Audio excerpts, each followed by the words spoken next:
What is up, fellow nerds, and welcome to Not Your Status Quo. Tonight, we're talking Peacemaker Episode 2 of Season 2. But before we get into all of that fun, Dave, Doug, how's it going, gentlemen?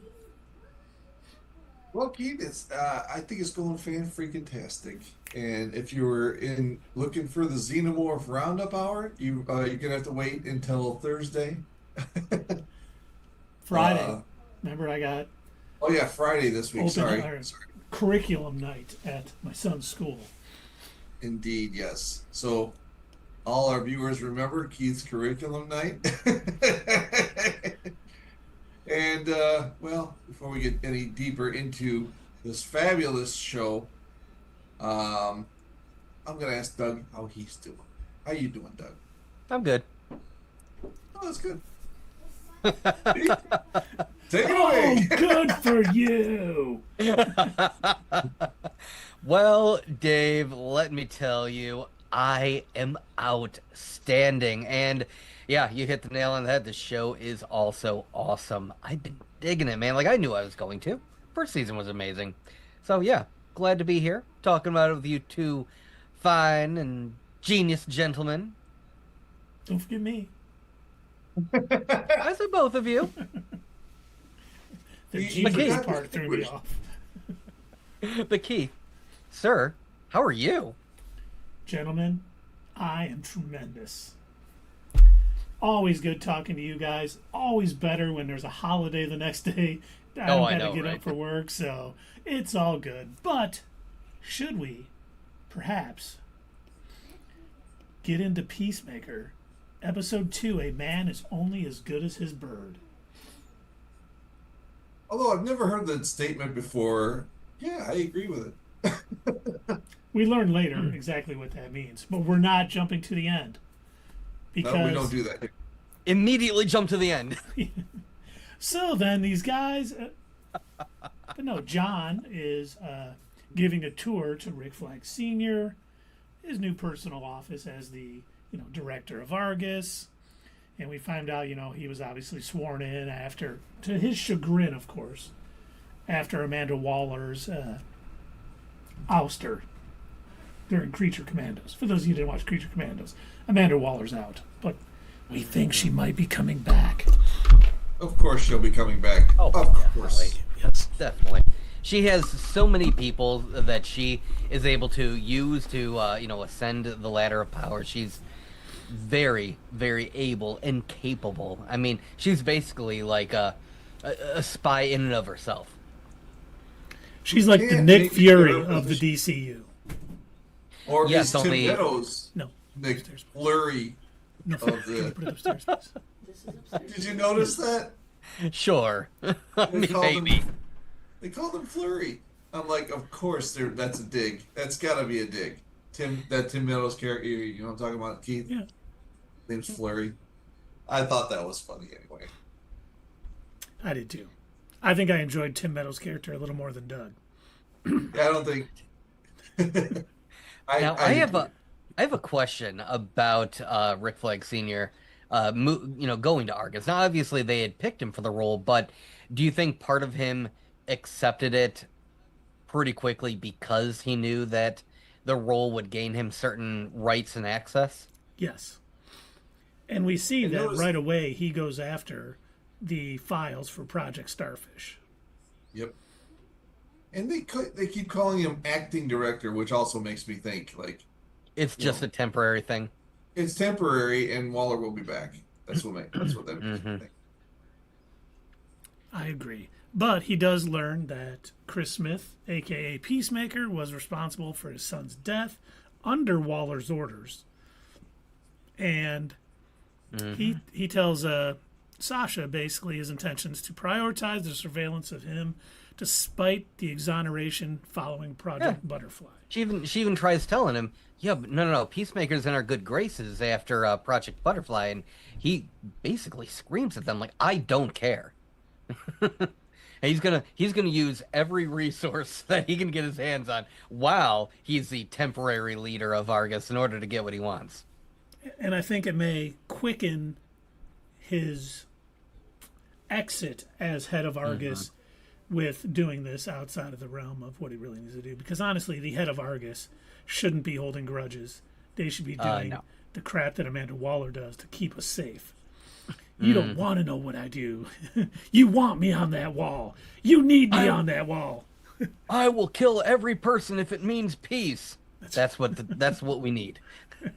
That's like one of my favorite jokes from Stephen Wright. I would kill for a Nobel Peace Prize. But 8 months later, John is issued a new agent, Langston Flurry, and you just gotta love. I'm gonna call you Ginger Cool. Ginger Cool. You can tell that he's compensating clearly, because when he calls in to report, he reports to Sasha was her name? Yeah. Yes. Yeah, so he calls her boss. So clearly he's a little bit lower on the totem pole, but he acts like he's the big man in charge with his nicknames and his, telling Economos what to do and like trying to, I don't know, like, if he was attempting to throw him off or be his friend, or I couldn't quite gather what he was going for. He was like all over the place. That was the whole point of it. And I think you're kind of right. Funny. I think it's kind of to keep him off balance, so he feels like he's in charge, even if he's not, even if they're kind of even. But as he's making up nicknames for everybody, I don't know if you know this, and you might. George W. Bush made up nicknames for everybody. And I don't know if it's because he couldn't remember their name, hearing that. But I was like, is this kind of modeled after W? A little bit. It would be kind of funny if it was. I can't remember all the nicknames, but I liked when he tells the one guy, "Oh, you want it to be this now? Oh, okay, we're down." Call him Pony Boy. Yeah. And then he goes, "Well, I don't like the Pony Boy." Oh, okay, we can change it. And what do you call him? Half rate or something like that. Are we jumping towards the end again? No, we are not. We are not. So well, then we see. I'm so bad with her name, but she returns to the apartment of her ex-wife, who is not very happy. Abedayo. Abedayo. It's Adebayo. Abedayo. Abedayo. Okay. Abedayo. We apologize if we messed it up. We love the character. Daylight come, man. We want. And I think the ex-wife is right. You just don't walk into that apartment just because you think they're gone. That's no longer her space.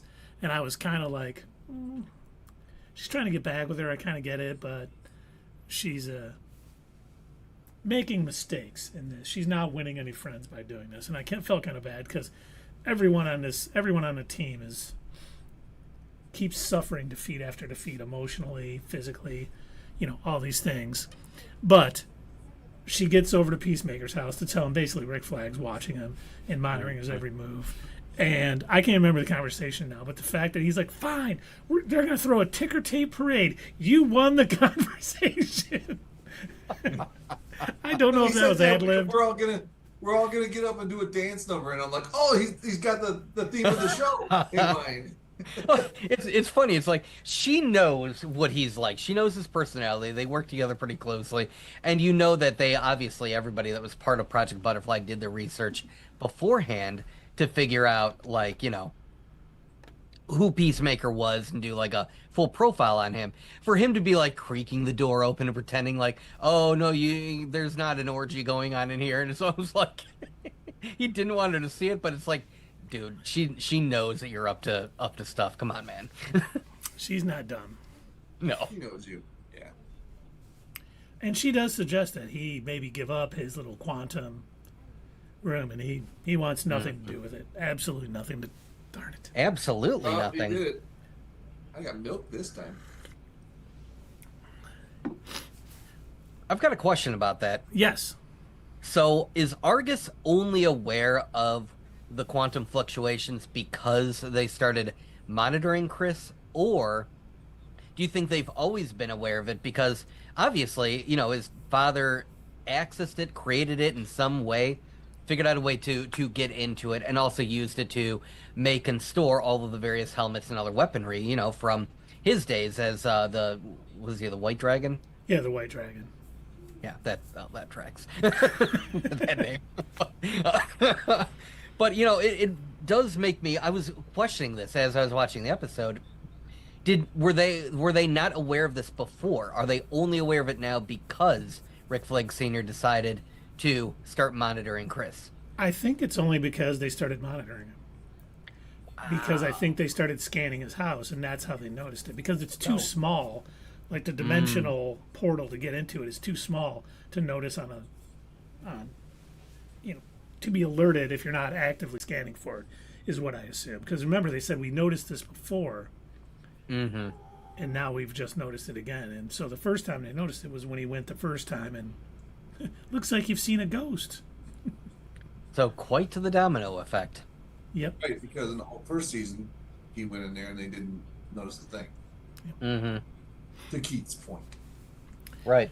One thing that I love that they've been doing is they'll intersperse all of these little flashbacks, including even the scene where Peacemaker killed Rick Flag in the section in Suicide Squad.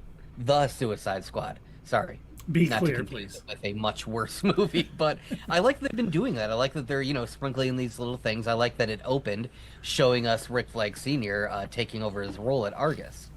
So I kind of hope that they keep doing stuff like that and expressing all these little things to kind of fill in the blanks of, where the one season ended and this one picked up. Because obviously a lot of stuff happened where they're all off kind of doing their own thing. Most of them can't seem to get a job because they've all been blacklisted, and most of it all seems to come from A.R.G.U.S, insistence of outing her mother and Argus and what they were doing. Yeah. And yeah, they're all suffering in different ways. Of course, probably the worst is Chris, Peacemaker, because he wants to be with what's her name, Harcourt, and then obviously when Vigilante shows up in this episode, and they got to go into that area and dispose of his doppelganger's body. Yeah. Which, okay, that was probably that was the part that I was laughing at so hard because you know how they say like jokes come in threes and stuff like that. I love the fact that he kept trying to find different ways to roll up the body and hide it and everything, and it just kept unfurling. And it was like it felt like a the Three Stooges. Like it felt like something you'd see out of an episode of Three Stooges or whatever. But it was it's so dumb but perfect comedy. Yeah, or like Family Guy when he's trying to throw that frog out the window. Yeah, it's like that. And just so you know, while they were like cutting up the body and burning it and everything, the song that was playing is Evil Thoughts by Foxy Shazam, the same who does the intro song now.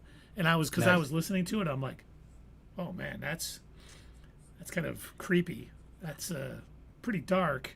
And there was a bunch of glam rock in this episode that really hit the absurdity of all of this episode. I loved it. Who wouldn't want a friend like Vigilante? Right? Shows up with a smile every time. He loves to do whatever you're going to do. It's great that he's a psychopath. Yeah, that's who else are you going to call? Like, hey, you still got that bone saw, and he knows exactly. Oh, great, we're chopping up a body. All right. He had shows up with a smile on his face. He had that wrestler from the first Spider-Man movie. Oh yeah. Macho Man Randy Savage. Yeah. Or I'm sorry, what was his name? It was like the Bone Crusher. It was I think. Bonesaw. Bonesaw. Oh my gosh, it was Bonesaw. Wow. You're right. And they're there, Chris is having a hard time with it, so he looks over and Vigilante's like, hey, man, all right. Having a good old time. I also love how like completely careless they are with like dropping body parts all over the place. Chris has already seen that other people can come in and out of those doors, including that one alien that he screams at. And, when he explains it to Vigilante, I love that he's like, oh, that's some dick that I say hi to all the time. He never says anything back. But it's funny, like, how just nonchalant, like, this is a Tuesday for them. Yeah. Yeah. But it is. It's It's almost like a Dexter episode if Dexter was clueless on how to dispose of bodies correctly, Right. and not leave any evidence. It was them. Because it's like, Oh, yeah. you watch Dexter, and he's got all the sheets up. He's totally meticulous about everything. These guys are like... It was enjoyable to watch. Plastic down anywhere. I didn't see any plastic until they actually threw it into the bag. Yeah. So Yeah. that's why he's out there dancing and mopping it up. Yeah. I was kind of wondering about that, too. If no one else really goes in there, who cares if there's blood on the floor? Is there some international, like, interdimensional cops that come in? Yep, it's blood. We got to figure out who did this. What species blood? Ooh, that's a good one. We're going to have to run it through the database. It seems like it's Chris Smith. We just saw Chris Smith in here. Crazy. There's only 100 more of them. Or not? Didn't they say there was 90? He said there was 99, but that didn't include ours. Okay. But he killed one, so I guess that would be 99. Or 98, because we already have him. 98 others. He would be the 100th. Okay. So Dave was saying it was and then 99, not others. including him. What? So there's 98 left, because one's dead, one's him. One's him, yeah, so 99 total. That's what I was saying. Got it. So including him, 99. Without him, 98. Yes, that's what I was saying. We're both right. Now, stay tuned for more We're math. always right. So if you take the... But they get rid of the body, burning it. Really weird. But then they have a little rooftop party at Harcourt's apartment, where Chris tries to talk to her about what's going on and the wound she's suffering, and she wants nothing to do with it. John cannot catch a beer to save his life. Just hand it to him. That was hilarious, right? I was seeing the same thing. Like I'm seeing, him get ready to throw the beer. I'm like, that's a bad idea. He is not going to catch that.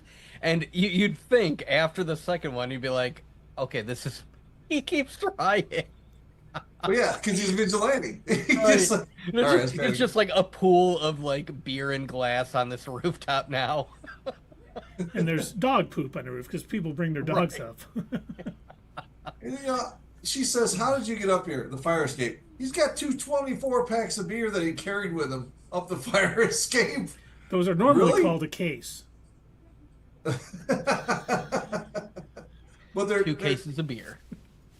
I thought they were only a case if they were cans. No, I don't know. Maybe you're right. Oh. So if they're bottles, is that a crave case of beer? I don't know. I don't drink, case. so you guys should know better than me.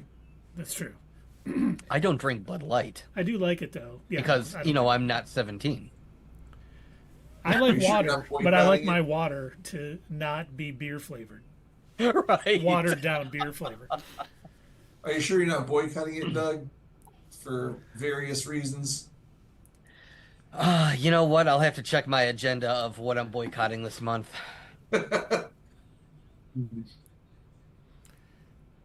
We do. Oh, I know what I was going to say. What do you think John likes better? Ginger Cool or Diebeard?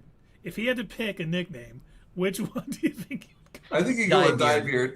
Diebeard. Because I think he knows that actually comes from a place of love and respect. Like, these people actually like him. These are his real friends. What's his name? Flutie Tootie. Just like to make Flurry. Yeah, Flirty. Yeah. Did you Just see like him make give him a neck rub too? Yeah, and it was going on for so long. It was weird, man. Like I'm like, hey, stop rubbing it. Okay, stop rubbing it. Okay, that's weird, dude. Stop it. It was like that line from Age of Ultron. To say something to him, but he didn't. Right. It was like that line from Age of Ultron. You take it and make it weird. Yeah. He did. But then like nobody was saying anything. Like what Dave said. Like you'd think Economos would have been like, okay, bro, that's enough now. Hey, he liked it, man. He was a little stressed. I guess he liked it. He was just like a little more to the left. Then we see Flurry and Ponyboy and titties and what was Yeah, the Brendan Fraser character from the one movie? Encino Man. Encino Man. Oh yeah, Encino Man. I forgot about And that. then I forget what the other guy's name was. And they're busting into Peacemaker's house to find that interdimensional energy signature. And lo and behold, the MVP of the show and the series, Eagly comes to the rescue. Out. You are only as good as a man and his bird, whatever the name of the show was. I mean, that was epic. I kind of figured that he was going to be, pretty good at chasing them away. I did not know how effective he would be at taking on trained Argus agents. And removing eyeballs. Eating said eyeballs. And I don't know if you guys find it funny, the whole bird blindness thing, which was so silly and stupid, but when he thinks it's a duck. That duck attacked me. I thought it was dumb at first, and I also thought that maybe he was making it up when he was like talking to Economos, but then when he kept, when he was like, oh man, I can't tell where to shoot. I don't know how big it is. I'm like, oh, okay, so this is like a real thing that he's dealing with. All right. I'm like, good callback. All right, I'll give you that, show. Good callback.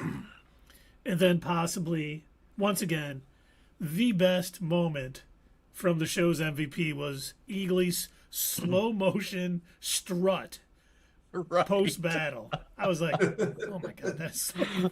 That is the best. Just looking into the camera too, just like. But okay, so I have a nitpick about that scene.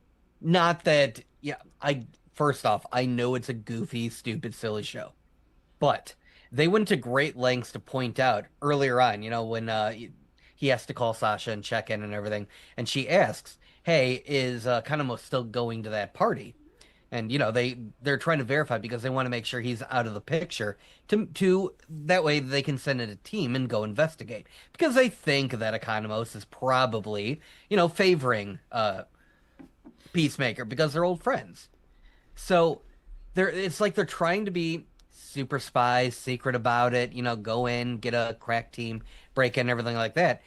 But in the heat of the moment, they're blasting, bullets everywhere. There's blood all over the place. Nobody bothers. I mean, I know they needed like emergency attention, but like they didn't even try to cover anything up. Like it's going to be very apparent once, now obviously he's pretty drunk when he gets home, but once he comes to, he's going to notice quite the mess. But is he going, because I thought the same thing, and I'm thinking he walks in stumbling around. I'm like, okay, that's he's going to be too drunk to really notice anything, and if he sees anything, maybe he thinks Eagly just caught a rodent or something. I don't know. But he just kind of... Well, he did blame Eagly at first. That is true. He did. But I just chalked that up to, okay, right now he's drunk. Once he's sober, I think he's going to realize, oh, bullet holes, Eagly doesn't shoot guns. Oh, there's a lot of blood on the floor. What's going on here? But we don't know what's going to happen, because obviously he went to the other dimension. True. Because he tried to use his doppelganger's phone. And when he first started calling, I'm like, there's no way that'll work. And of course, I failed to send it. I was like, okay, good. At least then. Wrong cell network. Oh, that means he has to go to the other dimension. That's right. And then he ends up going. Fun fact, by the way, when I was setting up my new phone, I did not realize that when you transfer the data over from one phone to the other, it disconnects the phone service. So for a period of time before I went up to Verizon to get my new phone activated, I had no phone. How did that feel? Terrifying, because liberating? No, because I realized that I don't know how to get anywhere anymore without Google Maps. Oh, when there's construction. Sorry, I should clarify that.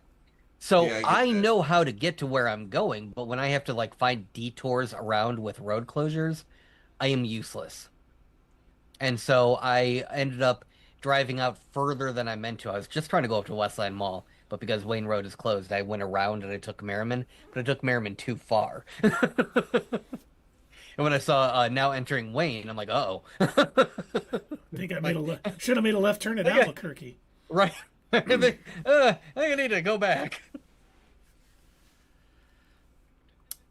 But he ends up going to the other dimension. He sends a little hey message. She sends back a hey and then a broken heart. And I was like, dang, because he had just gotten from the other Harcourt in his era when he was trying, he's obviously spiraling emotionally, and she just won't accept her feelings whatsoever. The toxic masculinity. Toxic masculinity, yeah. And she's like, I'm not as effed up as you, Chris. Even though she absolutely is. God darn it. I swear I didn't like he even points out from the first episode when he first met her, like, oh, I know a girl like that who goes into bars and starts fights. In fact, I thought she was pretty cool. Is there any chance that maybe you went into another bar like that, maybe looking for a fight? And she gets really defensive. She knows that that's what she was doing. In fact, we even talk about it in our last stream. Shameless plug, please go watch it if you haven't already. But that was clearly what she was doing. She's hard on her luck. She cannot find a job. She's been blacklisted from every other agency, and she doesn't know what to do. So rather than, drink away her blues like anyone else, she goes looking to fight someone. And she purposely goes into this bar looking for a fight and then gets outnumbered. And when somebody calls her on it, like we even see earlier in the episode when she goes to a grocery store and this woman who's like just trying to say, hey, if there's anything wrong, I understand. And she lashes out at that woman too. Yeah, and she's very PTSD right now. Oh, yeah. And she even lingered on that help wanted ad. Like, she's like, I'm starting to run out of money. I need to do something about this. So she might be taking up a job. I do still think by the end of this, Peacemaker's going to have a team. It's going to probably be a lot like the old DC shows on CW, where he's got his computer guy, which will be John, and then he'll have, I hope not that bad. It won't be that bad. I think James Gunn is a bit more creative than CW slop. Even though he said one of his favorite shows was, cue it up, Smallville. And Smallville seemed to have the formula for all of those shows that came after it. The desk guy. Kind of, but it wasn't... Kicks. Now, I have not watched Smallville as much as you, but out of the episodes that I've seen, it doesn't come off as, to me anyway, it doesn't come off as on the nose, like, okay, we need to set up a facility with a team. Like, yeah, other people do play their roles and they help Clark out in different aspects, but it's not like a mission of the week kind of thing, at least not to me, not from what I could tell. Oh, yeah, they did. Did they do that? Like, Chloe was this tech person anytime he needed any information. And she was Lois Lane's cousin, just to spice that up. And then he had his little sidekicks, and then they were always helping him. It was the beginning of the formula, and then when they like season 8, they finally got Watchtower, and that's when it became like the whole team. But they had other run-ins earlier, like with the Flash and Aquaman came on the show, and Green Arrow, and then Green Arrow became a full member at the 6th season. So they always had this team, and so that I think that was the beginning of that formula, and that there was a working formula within that. I don't know, just the WB, I guess. I just think the CW took that formula and sucked any soul out of it and just used it as a copy paste, because you see it in Green Arrow, or you see it in Arrow, you see it in the Flash, and you see it in Black Lightning. It's like the same thing. Supergirl. They have their and Supergirl. Same thing. They've got their suit maker, they've got their tech person, they've got their team of people that can help them out. Every now and again, some people have powers. Powers will go away. They'll have to find a way to get the powers back. They'll have somebody that has the same powers as them. Copy, paste, change the title of the show. So I do hope that James Gunn doesn't go that route. Oh, yeah. I don't think he will. I think he's a lot more creative than that. I think he is, too. Let's hope so. And it was funny because I was reading, and someone thinks that because Chris is in the Peacemaker, is in that other universe pretending to be the Peacemaker he killed, they're like, he's going to start destabilizing the multiverse. I don't think that's going to happen. That's happening. No. There's not going to be incursions. There's not going to be anything starting in Peacemaker like that. I just think they're going to figure out that he's not their Peacemaker, and Yeah. they're going to be upset, and they're going to realize he killed their Peacemaker. And I like. Yeah.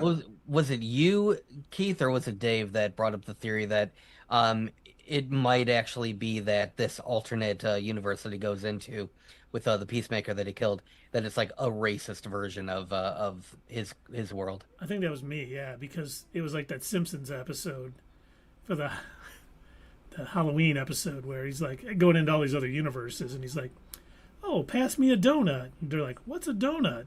He screams and goes to the next universe, and then it starts raining donuts.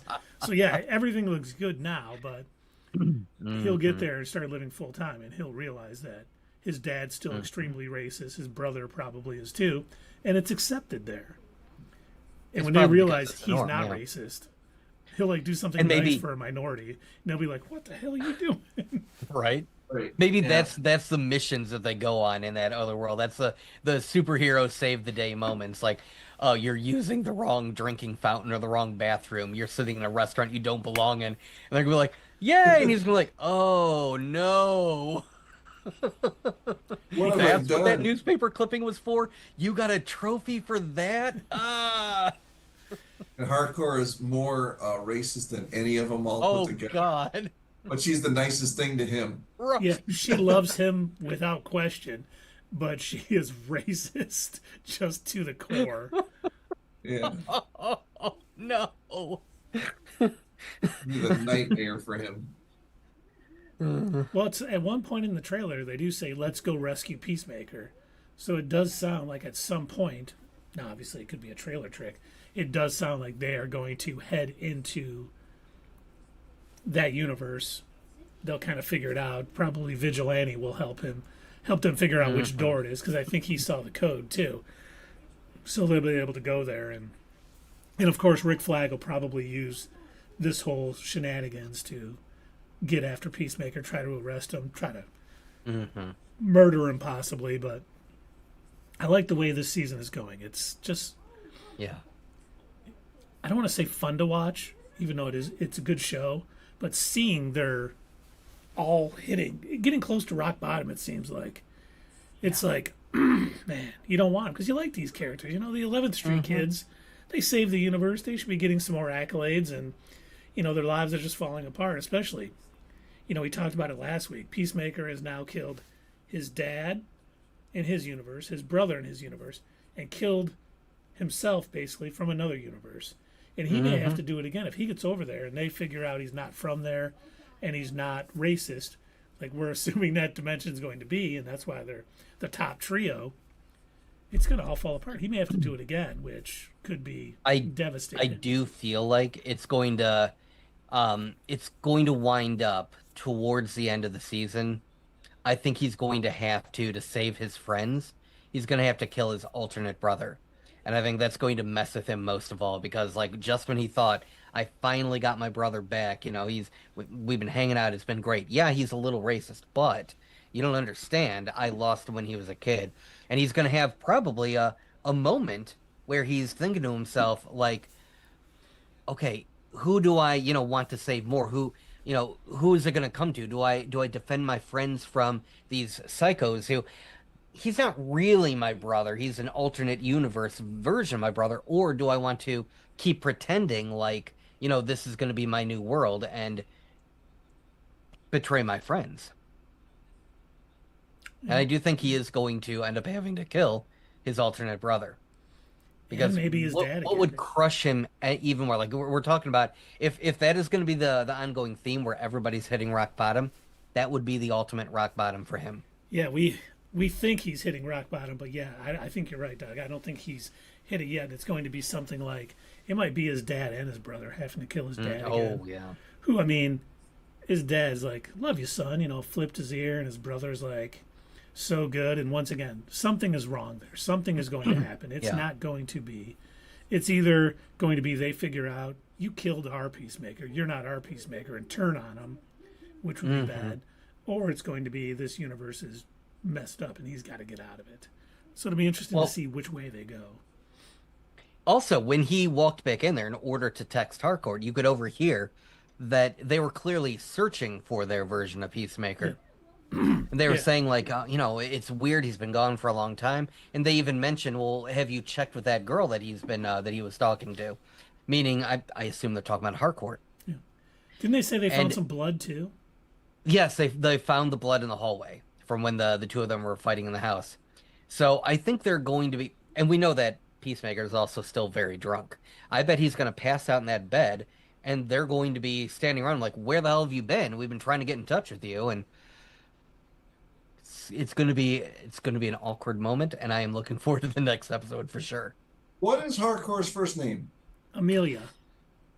Okay, so it's Okay. a different girl Oh because yeah. when they called that girl, he said that girl that she's been seeing, I don't know, her name is Karen or something like that. That's what he said.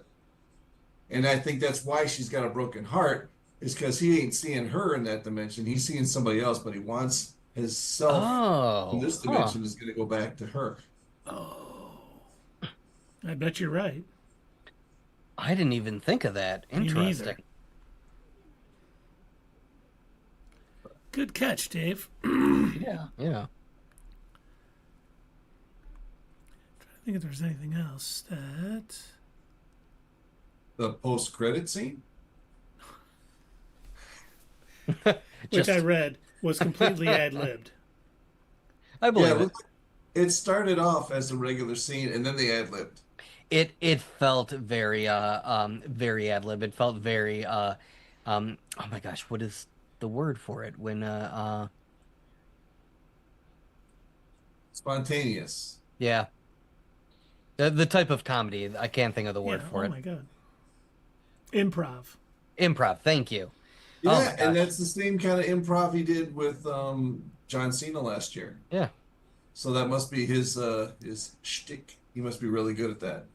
You know, I said this I think during our I want to say during our trailer review, trailer breakdown of this season, but one thing that I've been impressed by, at least with Peacemaker and also, his scenes in the Suicide Squad, he's come into his own as an actor. Like he's taking it seriously. He's not just I'm a wrestler and yeah, I'll do a Yeah. little bit of acting side gigs. He's taking acting seriously. Well, he really nailed this character. This character is Hmm. all him. Hmm. I don't.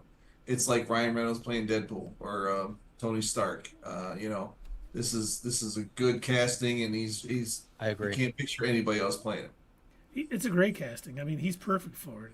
Like I've mentioned many times, I've never liked John Cena in anything he's done until now.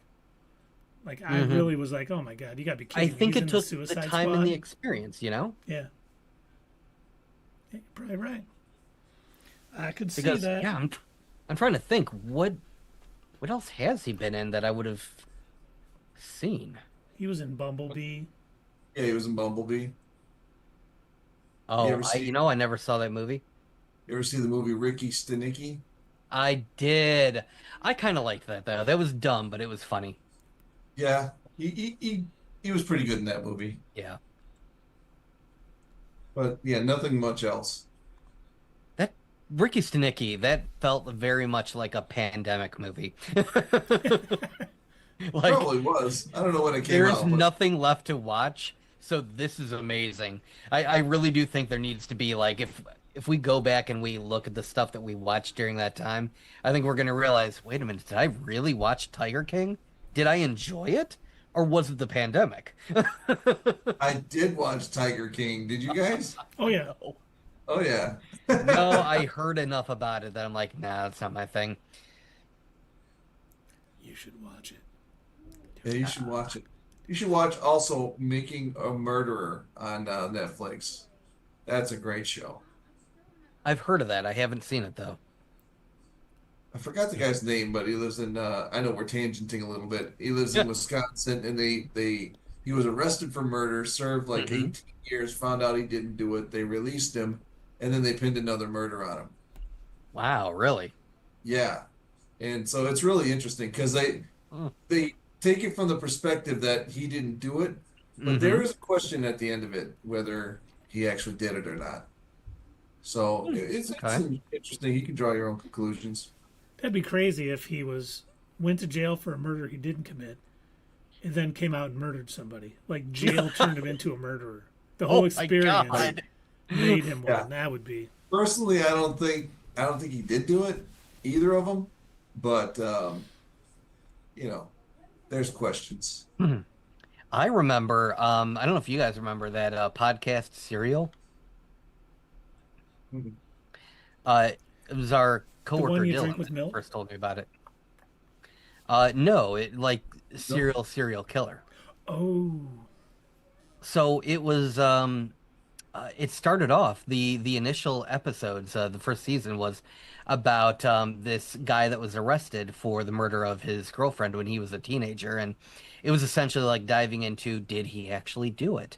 Was his trial unfair? Did his lawyer screw him over? Like, there's all these different questions, and even the people working on the podcast are like, yeah, we tested out some of the police theories, and they don't seem to be adding up. And also, they bring to light how often police will force a confession out of people.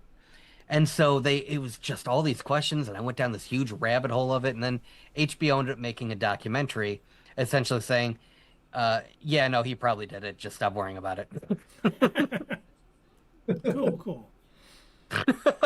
I'm like, that's a downer. And while we're tangenting, it's kind of funny because the whole true crime murder podcast is in so many shows and stuff now. Dexter, New Blood. I don't know if you guys watch that. I've been talking about Dexter a lot today for some reason. New Blood or Resurrection? New Blood. There is Jamie. That got canceled, right? It had one season. And then there was one season of Dexter Original Sin, and now it's Resurrection. But there was a true crime podcaster played by Jamie Chung, who was like digging in deeper and wanted to find more stuff and was helping the thing. And then there was a show on Peacock with what's her name, Kelly Murders. No, that's Kelly Cuoco, Harley Quinn. Yeah, Harley Quinn. There you go. It's called. I forget what it's called, but it's based on they have a true crime podcast, and they end up finding the serial killer and start kind of working with them, which is weird. Okay. But it's a good show. Then obviously Murders in the Building. They're podcasters. Which centers around a podcast, It's amazing how it's all kind of starting to center on these people who just have seemingly endless amount of time to focus on one thing and try all this stuff out. It's crazy. It's great listening to, though. But let's get back to Peacemaker, gentlemen. Oh, okay. Any other what's next's thoughts, theories before we rate this episode, gentlemen? No, I think I've pretty much said most of my what's next to sees. Just like, I think he's going to win, and if he does eventually come out of the alternate dimension, I think he's going to realize, oh, hey, something's going on. Because also, if you remember, when he wandered in there drunk, he left the door open. Oh, that's right. Yeah, so if he doesn't come out and realize something's going on, one of his friends is going to realize it. And it could be that he's over in this other world also for so long that somebody's going to go looking for him. That's what I think. The next episode is just going to be he's entirely there, and then they go, I think so too. Where did he go? Yeah. Now, Keith, you did say that you don't think that they're going to go the route of where, his... this multiverse is going to cause any kind of like incursion or any issue or like that. I don't want to think that that's what's going to happen, but the fact that he left that door open and that they focused on it, that's what makes me think they might try to sneak some sort of like there's going to be some sort of world-ending reason why he can't open it again. Like I think they're going to try and come up with some way to write it out of the show. So it's in this season and then we never see it or use it again. I don't think they'll do an incursion to do that. I think you're right. I think it's going to end up being. I think it'll make like a black hole. Enter the quantum thing. I think it's going to all come down to Rick Flag's obsession with him, and he is going to end up destroying it or doing something like that to stop him. Like he may even try to destroy it while Peacemaker's in the other realm. What if? And this might be a bit of a crazy what's next, but hear me out. What if he decides to use this opportunity and he realizes, wait a minute, this multiverse, it means that there are a ton of different Chris's, a bunch of different Peacemakers, and they told us a number. what if he wants to pull a Rick and Morty and be like Rick Prime and end the existence of all Peacemaker across the multiverse? I don't know if there's going to be a way, if he'll find a way, but it would be interesting if he would be willing to take his revenge that far. I think Rick Flag would be happy sealing off this universe's Chris and just not having that Oh, quantum not realm. even letting him come back? Right. Oh, that'd be wild. I would think he'd That's be a okay good with that theory. too, unless he thinks he's happy in that other universe. Yeah. Yeah, Because he that's would true. be like, oh, you know, Rick Flags Jr. never going to be happy again. I got to go take care of them or do something. But I do think, Or maybe Rick Flag goes in there and finds another Rick Flag Jr. Oh. Oh, what if, what's the over-under that he does appear in the alternate universe? Joel Kinnaman. And that Peacemaker has to confront that and has like a PTSD moment. Yeah, because in whatever universe they're in, he didn't, they didn't actually get into that fight at all. Mm-hmm. Mm-hmm. So, and they're friends or something. That'd be kind of messed up. That Oh, would be yeah. kind of messed up. I like all these theories, but I hate the multiverse. So, Well, I know. And I think this is like we talked about. It's being used right. It's being used for emotional depth. Him killing his brother and him seeing the grass is greener in this other universe. They're not using it for nostalgia to bring back Tobey Maguire and Andrew Garfield or things like that. While I've enjoyed that stuff, don't get me wrong. They're using it in a much better way here than Marvel has used it at all for their entire saga. I mean, Heath, I'm supposed to be the sacrificial lamb. I know. You're not supposed to be that bad guy. as long as Michael Keaton shows up at some point, I'll be happy. It's going to be a post-credit scene. I'm thinking of something that there, Spider-Man. Oh no, wrong universe, buddy. Oh yeah, hold on a My sec. spaghetti's cold. You want to get nuts? Let's get nuts. Bat, Spider, I'm in every multiverse everywhere. Right. Hey, Peacemaker, I heard you say I'm too much of a pussy to kill my villains. Let's go. Mano a mano, right now. You want to get nuts? Let's get nuts. But man, now I wonder, because Joel Kinnaman had said he does not appear at all. Said something he didn't want to be in a TV show or something like that, and I wonder if that's Well, Andrew actors- Garfield saying, I'm not in that movie. I was about to say, actors don't lie normally. They always tell the truth about when Yeah. they're going to appear in a show or a movie. They don't lie about that. They're legally not allowed to. They can go to actor jail. So, he's definitely not in it if he said he's not. Yeah, just 100%. ask Vision. Oh yeah, just the- ask Paul Bettany. Right. Yeah. And it's Yeah. funny I heard he worked with a pretty incredible actor. that he's never worked with before. Right. And all of us are Charlie Dang. Who hasn't he worked with in the MCU? What's going on here? And just as a little teaser for later in the stream, there might be a little Vision Quest tidbit later on. Ooh. Stay tuned, people. Don't leave just yet. Stay tuned. We've got... Well, I gotta go real quick. No, you're not allowed to. But all right. Should we rate this episode, gentlemen? We should. Indeed. I enjoyed this episode. I watched it twice. I would have watched it 3 times if I was able to stay up last night. It was a good episode. I wanted to catch everything. I didn't realize when I watched it the second time how where it actually started at. It started at the cleanup.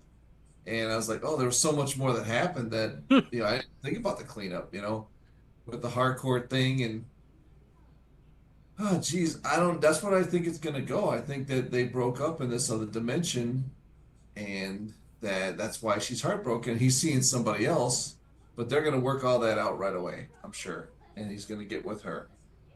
But I really enjoyed this episode. I really enjoyed seeing Eagly in action, taking out a whole team. I wonder how, did he kill Hits or whatever? Because he chomped out her neck and she was bleeding pretty good. I don't know. She'll probably make it, but he's willing to use lethal force to protect Chris. And Mm-hmm. that's pretty cool. You know, that's how tight they are. Even if he won't accept a hug from him on the drunken hug on the bed. So this week's episode, I don't know. I think I do know. I don't mean I don't know. I'm going to give it a 7.5.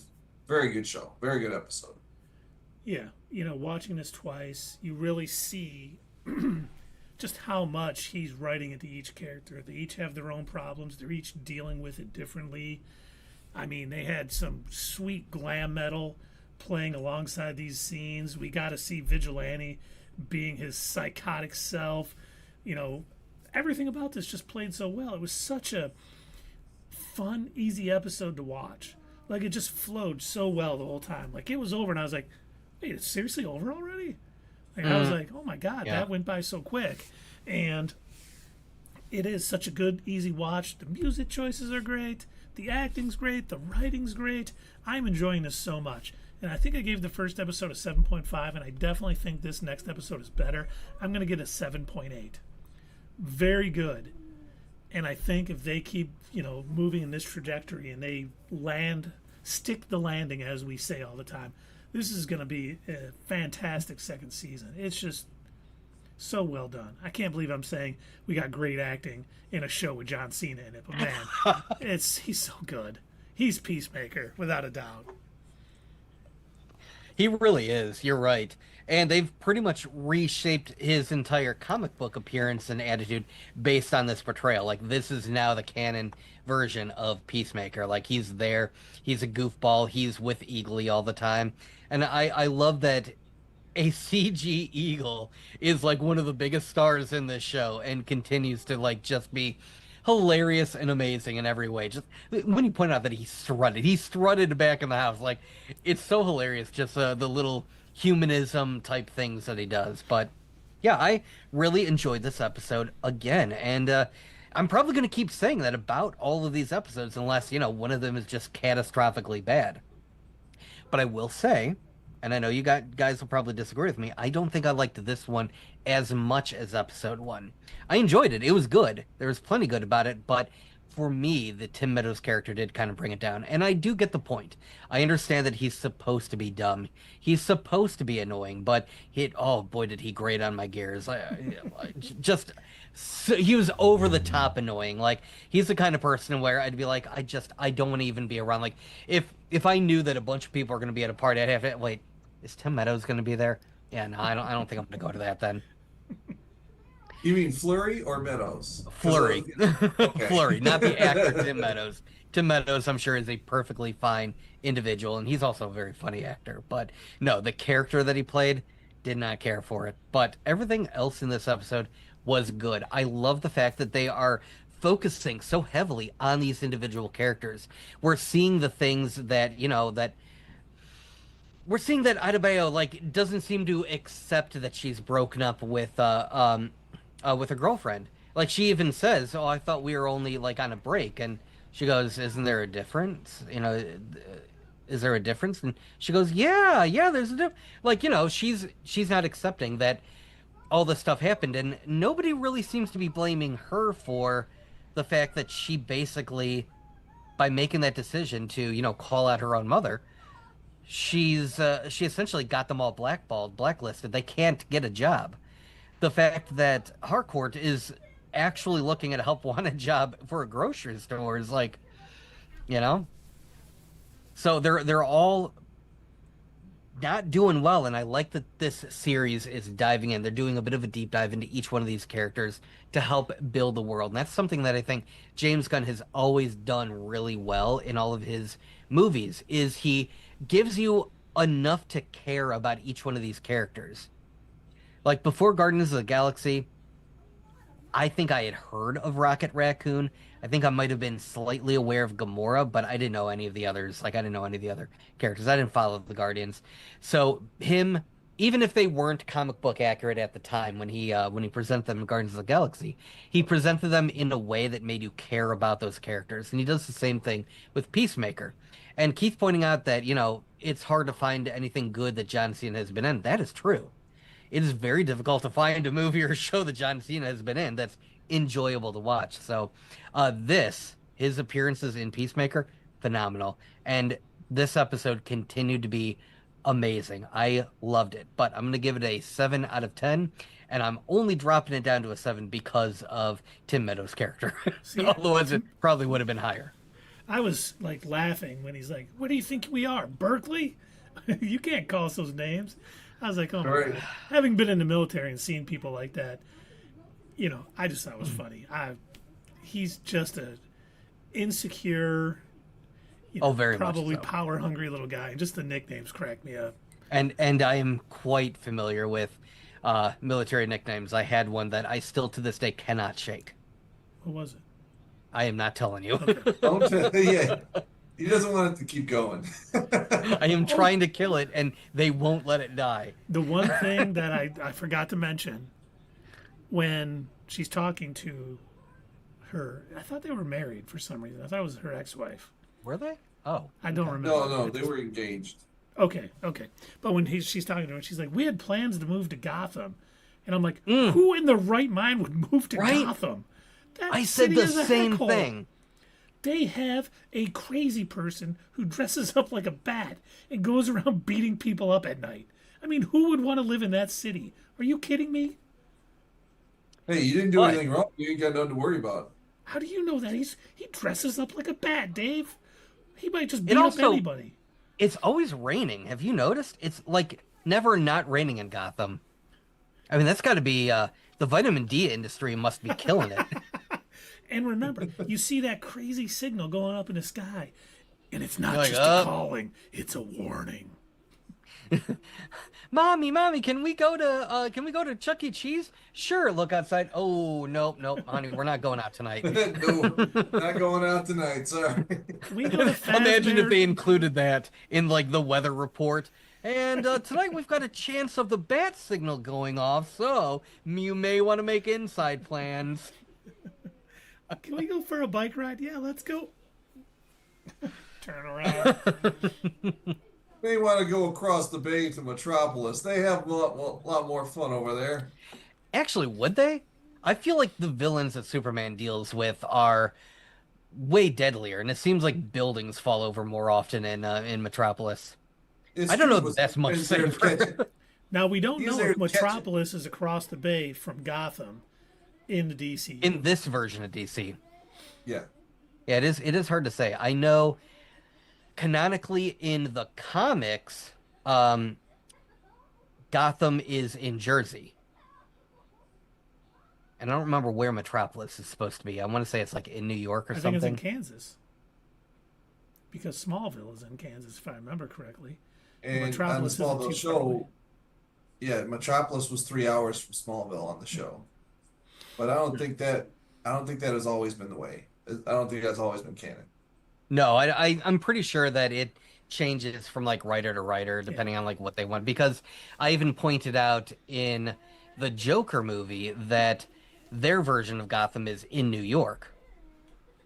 And I think, let's see here, where was it in? I think it's back to being in Jersey in the Penguin series. Gotham, you mean? Gotham, yeah. But yeah, I don't know where Metropolis is. At least, I don't know where it was in the old DC, and I don't know where it is in the current DC either. It was originally made for Toronto. Oh, yeah? Metropolis was Toronto, but since it's not, it's a Canadian city, I think they thought it would be more popular if it was in the U.S. somewhere. But I wanted to get back because so far in the first episode they've mentioned Bloodhaven, where that's the sitting Nightwing patrols. We've heard Gotham. They are referencing so much Batman stuff, and we've heard We heard Luthor mentioned about the pocket universes and stuff. I'm just like, man, are they building up to some kind of Batman reveal or something? I mean, it would almost be hard to fathom that they could have cast Batman and had him guest star, had some cameo in Peacemaker Season 2, and kept it under wraps. But they keep referencing it, and I'm like, God damn it. What, Christian Bale? Yeah, it's Christian Bale. That would be awesome, but it won't be. Okay, so according to the DC Wikipedia, Metropolis is supposed to be in Delaware. Gotham and Bloodhaven are in New Jersey, and Central City and Keystone City are in Kansas. But Smallville? Yeah, I guess. And then Fawcett City is in Wisconsin. Star City is in Southern California, really, along with Coast City. Huh. Yeah, Coast City. What? Yeah, that's what I was gonna bring up. Okay. Interesting. But yeah, I guess the Gotham and Metropolis are separated by the Delaware Bay. Currently or in the past? In the comics. That's the current canon in the comics as well. Currently. In the comics only. Again, it's not the... I don't know if James Gunn's established anything in his universe yet as far as where any of these places are located, or if he's going to. Yeah. Who knows? He may not find that important. He may not care to define it personally. Mm-hmm. But okay, anyone out in the chat, if you've seen Peacemaker episode 2, and why would you be watching if you didn't, let us know what you think of the episode. Give us your rating on a scale of 1 to 10, the Doug scale, 5 being average. Let us know. Obviously, we all gave it, 7.8, 7.5, 7.0. We're all enjoying the second season. We hope you all are too. But now we have some MCU stuff. We have some DC. We have a DC Studios thing. And we have a Star Wars thing. A single Star Wars thing? Yes. All right. Okay, so I guess we should start with the MCU stuff since you apparently have a lot of that. I did hear you mention Vision Quest. Yes. Would you like to start with that first? Sure. I am never as interested in the Marvel stuff lately, but let's get it out of the way. Look to your screens, gentlemen. The logo for Vision Quest has been revealed. And as you can see, it looks like the Q and Quest looks symbol. like an on-off button. Yeah. Well, what is that going to mean? Computer symbols, because he's a robot man and we're not creative. Oh no. Not another special investigation. I hope it's not. Paladin's in it, and the guy who's running this show did Picard for Paramount Plus, and I really enjoyed Picard. I thought it was a really well done show. So I hope that's a good thing. Once again, he may have not had any creative control over the logo. And that was revealed yesterday at Destination D23, which, before you asked, there was very little other information. They actually played the Mandalorian Grogu trailer that they played from Star Wars Celebration. Really? Huh. I did see a clip on TikTok that they showed the what they're calling the new D23 logo, and it was they're making fun of the Cracker Barrel logo. Oh, that's funny. Okay, next. This is for Spider-Man Brand New Day. According to My Time to Shine Hello, the Punisher... Oh, really? Yes. We haven't heard from this in a while. Yeah. The Punisher will reportedly have a female partner that's not Karen Page in Spider-Man Brand New Day. And Whatever happened to his partner in on the TV show? The one girl he used to send to knock on the door of these people, and they would open because they'd see a girl, then he would come up. Do you remember who I'm talking about? Yeah. Nope, happened? And I guess I'm gonna have to rewatch Punisher all over again. What a shame. Yep. Or it could be something we see in the Punisher special presentation. Yeah, you're right. So I don't, I was trying to rack my brain if there's any possible female characters from the comics that could be joining. We know that Elena Belova is supposed to be joining this. She won't be working with the Punisher. So it sounds like it's gonna be someone else, if My Time to Shine Hello is correct. Twist my arm for me, will you? Okay, yeah. Okay, fine. I'll watch Punisher again, man. That'll be rough, man. I don't know. And now our final bit of news. Final news we have 2 items for this. The first one is filed under no shit. Wonder Man will be extremely powerful in the MCU. Cool. Is that news? That's not news, is it? No, that's why I said it's in the no shit Boy, category. you weren't joking that they had nothing to say at D23. My God. And the other little aspect of Wonder Man is the trailer is ready to go, but we will not see it till the end of September, early October, and that the marketing budget for this series is not large. So if they Well, aren't okay, if it's confident just in the it, marketing budget that isn't large, that's not too bad. As long as the majority of the budget then went into the show and the show wasn't garbage. I'm hoping, because you guys know how much I love Wonder Man. And the yeah. fact, the Grim Reaper is going to be in it, and it's, the guy who did Brooklyn Nine-Nine is kind of show running it, and I hope they don't delve too much into humor with it, but, there's a lot That makes me going wonder, on. do you think it's going to be sort of sitcom-y? It might be, and I hope it isn't. Like I'm not saying it's going to be exactly like She-Hulk, but do you think it might have similar comedy beats? It might. Oh my God. It really might. Please no. And much like But She-Hulk, it's like 9 episodes long, and they're shorter episode runs. Mm-hmm. So it very may, it might be. It probably will be. Mm. But I think they'll handle it a little better than they did Hopefully, She-Hulk. They really hopefully wanted they've learned their lessons, they really wanted to delve into the Byrne run on She-Hulk, where she was breaking the fourth wall and being crazy, and it just, well, I liked it much more than Dave liked it, I did too. which isn't saying much. I didn't It like could have most been. of the courtroom scenes. I think they did No, those right. dirty, but They could have I done don't it. mind She-Hulk as a character either. Bring her back. Yeah. Yeah. Do her right, but I don't think that it was done right. I'll do it right. I mean, what? Whoa. Hopefully, Doug got canceled. hopefully she'll come back for Doomsday, Secret Wars, or even Phase 7, be an Avenger like she was in the comics. And, even at one point, the Thing, after the first Secret Wars, he stayed on Battleworld, and She-Hulk took his place in the Fantastic Four. So, there's a lot they can do with her, and better writing will definitely help that character. Now, do you guys want to do the DCU first or the Star Wars first? Star Wars. Star Wars. Star Wars. Okay. I know you guys are going to love this. The first installment of Simon Canberg's Star Wars trilogy is said to be Episode 10. Oh no, the Phoenix Saga. Yeah. Which, first, they've announced so many trilogies. Maybe once this goes into production, I'll believe that we're actually getting it. But they did make an effort to say that this will be Episode 10. Well, I mean, that tracks. That would be technically the next number. Yep.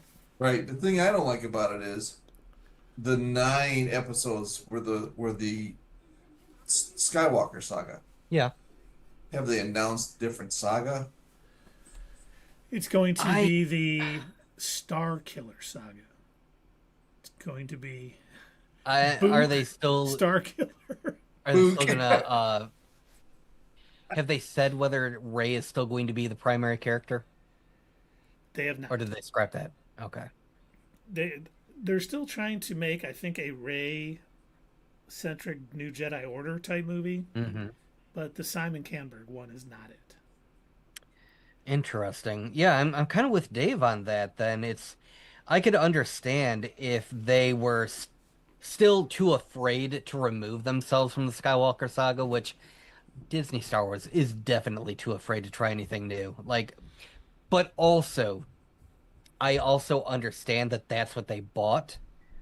When they purchased it from George Lucas, they knew full well that that's where the money was in those recognizable characters, which you can tell that's why they, their whole Star Wars land at Disney World. Yeah, Disney World is pretty much, it's all in the Skywalker saga, mostly phased around their new trilogy, but it's very much within that realm. And I think that's because they know that's where the money is, and they're too afraid to kind of move away from it. So I do have a feeling that this is going to be a lot more of the same, and I don't think they're going to tread too far from it. I guarantee they're going to try to be as safe as humanly possible, which is a shame because there's so much more that you can do with the Star Wars movies. And if you think about Empire Strikes Back, they sort of broke all the rules with like how you would do a movie where it ended on a somber note. The good guys didn't really win, they just got away.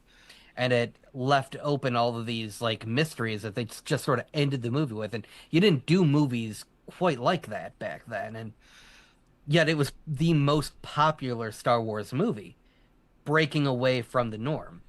But it seems like they're afraid to do that now. Well, and it's funny too because I've read almost every Star Wars comic that's come out recently, and they had their first sort of run with Star Wars. They did between New Hope and Empire Strikes Back, and then they had a run of comics between Empire Strikes Back and Return of the Jedi, and now they actually have comics post Return of the Jedi, which is weird because the Vader comics have always been probably the best thing they've done, and he obviously so good. is no And longer by around, the way, for anybody out there that liked the old Star Wars novels, the Vader comics are not afraid to get weird. They get really friggin' weird. They're good though. They're good. It's weird in a good way. And even though now they've just started the post Return of the Jedi comics. They did like some Battle of Jakku stuff comics. They had like 3. They were doing a Kylo Ren thing too. Yeah, Legacy of Vader. Yeah. Yeah, which hasn't been bad, but hasn't been too great either. I mean, I think they've helped the character of Kylo Ren a little bit. But they just started the comics between them that aren't part of the Battle of Jakku or anything else. But they've never had anything. They have not allowed any comics or any books to be post Episode 9. So there's like nothing out there, canon-wise, post Rise of Skywalker. What? What's that? It's a movie that's coming out. It's Episode 9.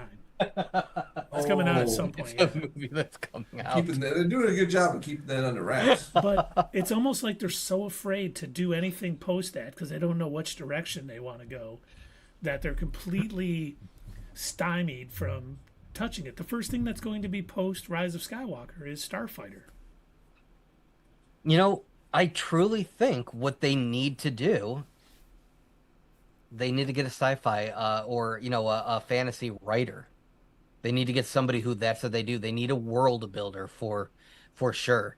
Somebody who can come up with new characters because eventually they're going to run out of Skywalker era stories to tell. They're going to have to give in and move on to the next era. New characters, new governments, new wars in the stars. New alien races, maybe different threats that aren't an oppressive government. But not to the music. The music stays the same. That's right. I want to hear my jizz.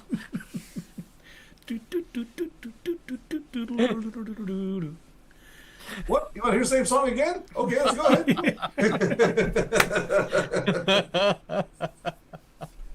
ahead. So, we'll see. Because once again, Lucasfilm has announced so much that has never seen the light of day.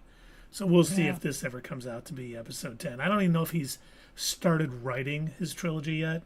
If he has any, early drafts into Lucasfilm or anything. So I think they're kind of jumping the gun on that, which they like to do. I think we got to announce something.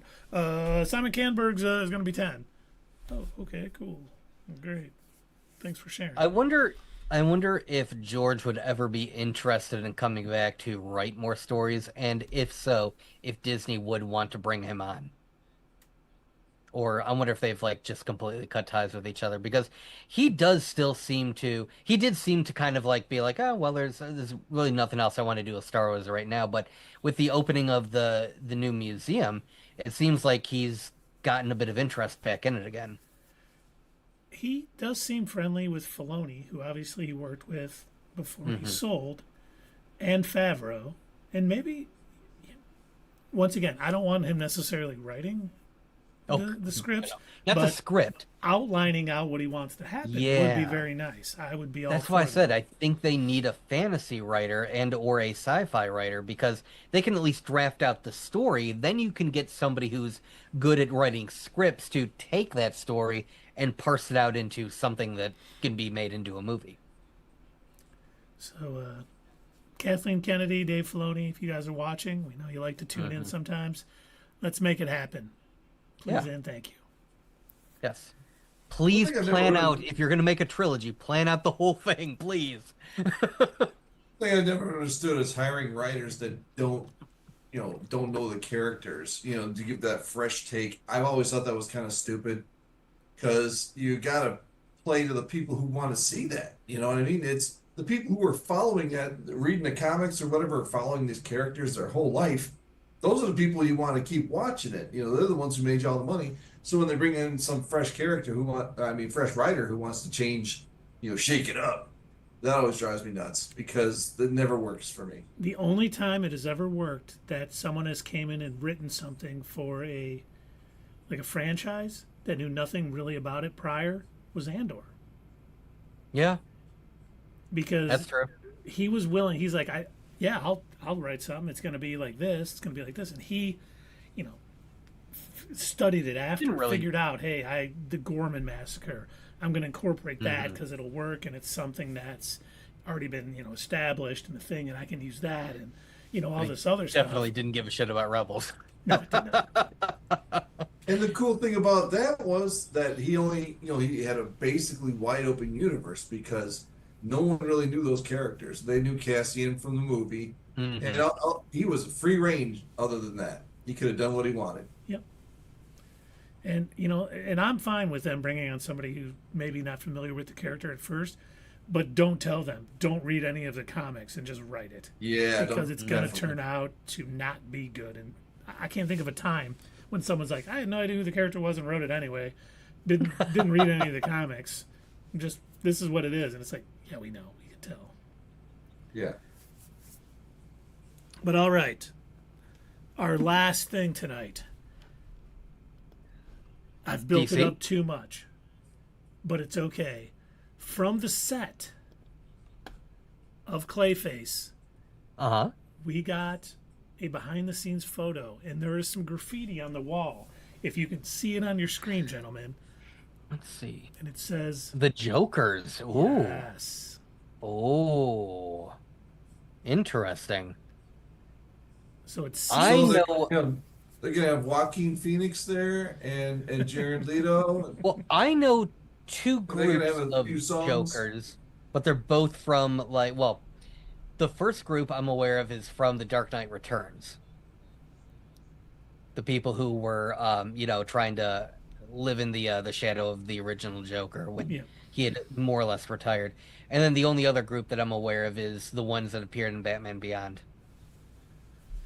So it'll be interesting to see. But yes, that was from Yeah. the set of Clayface, which once again seemingly establishes the Joker or the Batman have already been around and Right. operating in the DCU. I don't hate. I actually kind of like it. The fact that, I mean, we know these stories. We do not need to see their origins again and again and again. By now, it's all of these superhero stories that we've all, lived with, grown up with, read, watched, rewatched over and over again. They're almost like our new Tall Tales, This is our Paul Bunyan, our Johnny Appleseeds. And everybody knows Batman's origin story. We don't need to see the pearls flying slow motion through the air again. Yes, we do. Doug. I like The the way that opinions they expressed set up. by Doug McLean are those his alone and do not express those of Not Your Status Quo. We would definitely love to see some flying pearls. Come on. But that's what I liked about Superman. I like that, they open it up with this is an established lived-in universe, and we just happen to be joining Superman on one of his many adventures. Yeah. I liked that. It skips past all the stuff that we don't need to waste time in the movie doing. We want to see Superman being Superman. We don't need to see him, growing up. We know that that's important. But we all know what it's like, and we've seen it before. And if you really want to see it in full detail, go watch Smallville. It's like reading comics. Like you can pick a good story to just to tell out of the comics, and you don't necessarily have to start at the origin. Just Right. pick a story and just like, all right, here we go. We're gonna dive into it. There you go. And people who And don't it, know the and it, character, as long as it's well written, you don't need to know the Yeah, origin. I agree. I right. agree. Okay, we have a comment on Twitch from Mazna. I have no idea Okay. what your name is, and I apologize. They say, I have a serious question for you, gentlemen. Ooh, Well, okay. please. I am curious. What is Yes. your serious question? First time Mix a chatter. Please fire away. We are listening. mix a Did you- piddling. That would be funny. Oh my God, top or bottom? Oh, jeez. That's serious. Each of us? That is only discussed on our after hours pillow talk podcast, which starts at 12:30 a.m. This is a family show. Power bottom.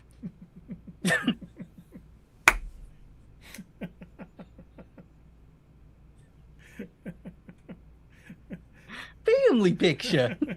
It's a family show. Damn. Oh, and they said darn. Were you wanting something else? Which of the three of us are you looking to date? Yes, I'm Keith. Dave is below me, and Doug is to the left. I am not below you. Nah, I was just bored.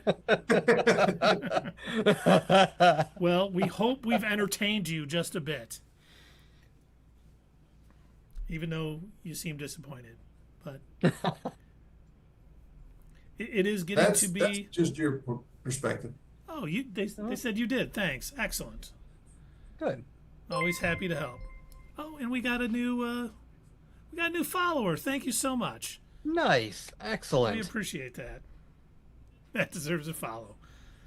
Thank you so much. We can't express that enough. Hope to see you again soon in our chat. We are going to try to find somebody to raid now. Yeah, so sorry that you did join us just as we were getting ready to wrap things up. But thank you very much. We do hope, now that you're following us, we hope that to see you again. We're usually doing these every Thursday and Sunday. However, next week we're going to be pushing it to Friday, just so you know. But we're usually always here every Thursday and every Sunday, 8 p.m. Eastern Time. All right? And right now we are talking Peacemaker and Alien Earth, but we pretty much will always be talking about something comic book related, something Star Wars or nerdy related. Our tagline is, "What's up, fellow nerds?" Because we love nerdy stuff. All right. Let's see. Bubble is on. Mm-hmm. All right. I'll try to join. Awesome. Thank you. Nice. Very cool. Lateness. Oh, hey, T-Pain is on. Oh yeah. Nope. Let's see Spice here. of Life is playing Spice of Hollow Life, Knight. yeah. Well, only 4 people. You want to jump on there? Let's do it. All right. I don't know. For if, everybody. Oh, go ahead. I was just gonna say I don't know for those of you playing the home game. Hollow Knight, Silk Song is coming out September 4th. So a lot I of didn't people know have that. been jumping back into Hollow Knight, which is a Nice. fun game. Yes, It's see Thursday. you. Cool. Yes, that is Thursday. You're right. All right. Well, for those of you out there wondering, what we're getting ready to do, we mentioned we're getting ready to raid another channel. We're going to be raiding Spice of Life, friend of the channel. What that is here on Twitch, it allows us to take all of our viewers and kind of keep the party going and go hang out at somebody else's channel. But we're wrapping things up on our end. We're about done, so we want to go hang out with our friend. Unfortunately, there's not quite something we can do like that on YouTube. So if you're watching us on YouTube, please make sure that you like us, follow us, subscribe. It's free on YouTube, not free on Twitch. But most importantly, share with your friends. Let them know if this is something that they'd be interested in watching. And as we've mentioned multiple times throughout this episode, make sure you comment down below. We want to hear what you thought of Peacemaker. So comment down below. And as usual, we'll see you next time right here on Not Your Status Quo. fellow nerds, I hope you enjoyed this video, and if you want to see more of this stuff, make sure that you check out our Twitch stream. We try to do these live Sunday or Monday nights, 8 p.m. Eastern Time. Keep an eye on our social media to find out when you can join in live and chat with us during these live streams. Also, as usual, don't forget to check out our other social media. Add us at Twitter, comment down below, and we'll see you next time right here on Not Your Status Quo.